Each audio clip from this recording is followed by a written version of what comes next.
What if I told you that your heavy, swollen legs aren't just tiredness at the end of a long day?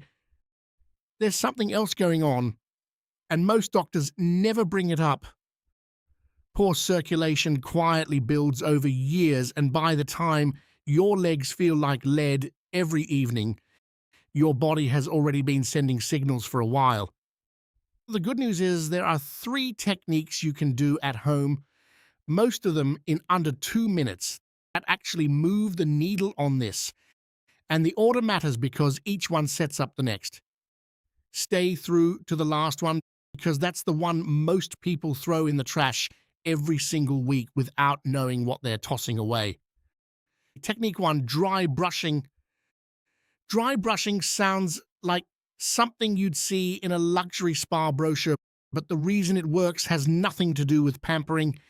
You take a firm, natural bristle brush and run it across dry skin before your shower, and when you do it correctly, you're physically activating your lymphatic system, which is the network your body uses to drain fluid and push waste back toward your heart. The lymphatic system doesn't have its own pump the way your cardiovascular system has your heart.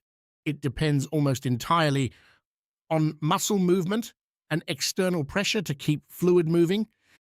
When you sit for hours or stand in one place all day, that system slows down, fluid pools in your lower legs, and that's where the swelling and heaviness come from.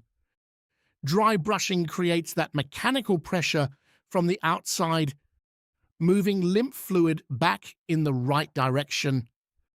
The technique matters more than most people realize. Start at your feet and brush in firm circular motions, moving upward toward your groin, always going in that direction.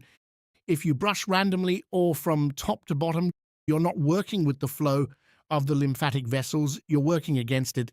2 minutes is genuinely enough.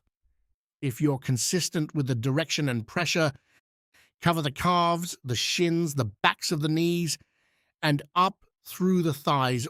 One safety note before you try this: skip it on any skin that's broken, irritated, sunburned, or actively infected. If you have varicose veins that are raised, tender, or inflamed, don't brush directly over them. Work around the area instead. The goal is stimulation, not friction on already stressed tissue. Now imagine pairing that with a water technique that makes your veins actually contract and expand like a pump, strengthening the walls from the inside out. Technique 2, contrast shower plus calf pump.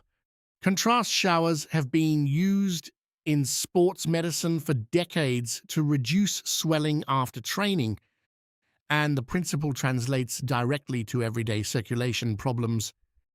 You alternate between warm water and cold water focused on your legs, and what happens inside your veins during those switches is the interesting part. Warm water causes vasodilation, meaning your blood vessels open up and widen. Cold water causes vasoconstriction, meaning they contract and tighten. When you cycle through that repeatedly, your vascular walls are getting a genuine workout.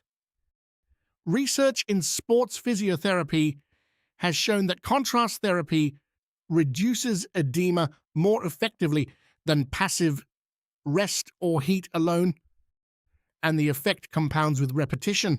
The protocol is straightforward: 3 minutes of warm water on your legs, then 30 seconds of cold. Repeat that 3 times. Always finish on cold. That final cold blast closes the vessels in a contracted state, which helps reduce any residual swelling as you move on with your day. If you have a heart condition or unstable blood pressure, check with your doctor before starting this. The temperature swings create a real cardiovascular response. Right after your shower, try this.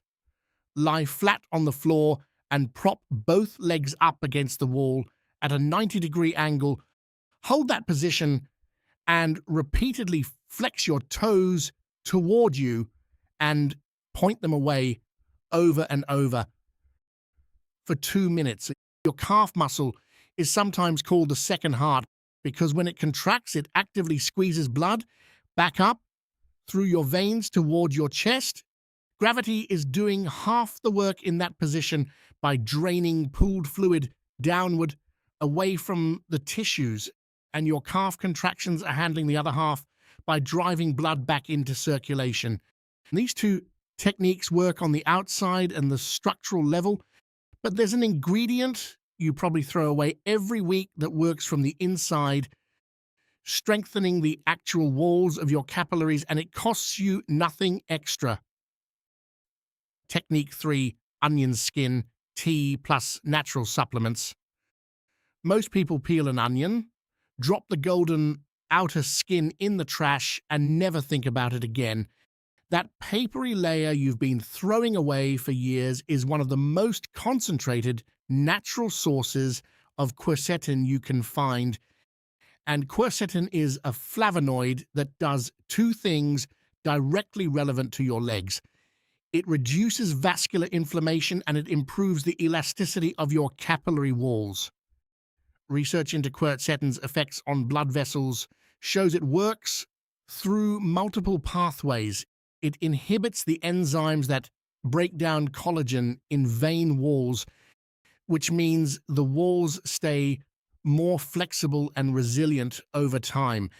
It also reduces inflammatory markers in the tissue surrounding your veins, which is a big part of why varicose veins feel achy and why legs stay puffy even after a full night of rest. The swelling isn't just fluid sitting there, it's inflamed tissue holding on to that fluid. Quercetin addresses the root of that. The preparation is simple and genuinely costs nothing extra. Take the dry outer skins from 2 or 3 yellow onions, rinse them well under running water, then drop them into 500 milliliters of cold water in a small pot. Bring it to a boil and let it simmer for 5 to 7 minutes. Strain out the skins, and what you're left with is a dark amber tea with a mild, slightly earthy taste. Drink 1 cup a day. Morning works well because it fits naturally before meals and you're less likely to skip it. You already buy onions every week. The skins cost you nothing. That's worth repeating because most people assume that anything effective has to come in a capsule or cost money at a pharmacy. One important safety note: if you have chronic kidney disease or you're taking blood thinners like warfarin, talk to your doctor before drinking this regularly. Quercetin has mild anticoagulant properties, and combining it with prescription anticoagulants can push those effects further than you want. For most healthy adults, it's completely safe at this level of intake, but that particular group needs to check first. To get even more out of this, 2 natural supplements pair well with the tea and target what the tea alone can't fully address. Vitamin C with bioflavonoids directly supports collagen synthesis in the walls of your veins, keeping them structurally stronger rather than allowing them to weaken and bulge over time. Magnesium helps relax smooth muscle in vessel walls and reduces the nighttime cramping that often comes with poor circulation. Take your vitamin C with bioflavonoids in the morning alongside your onion skin tea, and take magnesium at night with your evening meal when it can also support deeper sleep. With all 3 techniques running together, most people start to notice a real reduction in end-of-day swelling within 7 to 10 days. The legs feel less loaded, lighter when you stand after sitting for a while, and the aching that usually sets in by afternoon comes later or doesn't come at all. The techniques aren't competing with each other. They're working on different layers simultaneously: the lymphatic system, the vascular walls, the inflammatory environment inside the tissue, and the mechanical pump function of your lower legs. That's what makes this a routine rather than a single trick. Each piece handles something the others don't. You don't need to pick one of these techniques and ignore the rest. Together, they take less than 15 minutes a day, and they're targeting your circulation from 3 different directions at once. Give it 7 days, done consistently, and your legs will feel it. Drop a comment below and tell me which one you're starting with, because I'm genuinely curious whether most people go for the contrast shower, the wall exercise, or the onion skin tea first. And if you want more natural approaches like this one, subscribe so you don't miss what's coming next.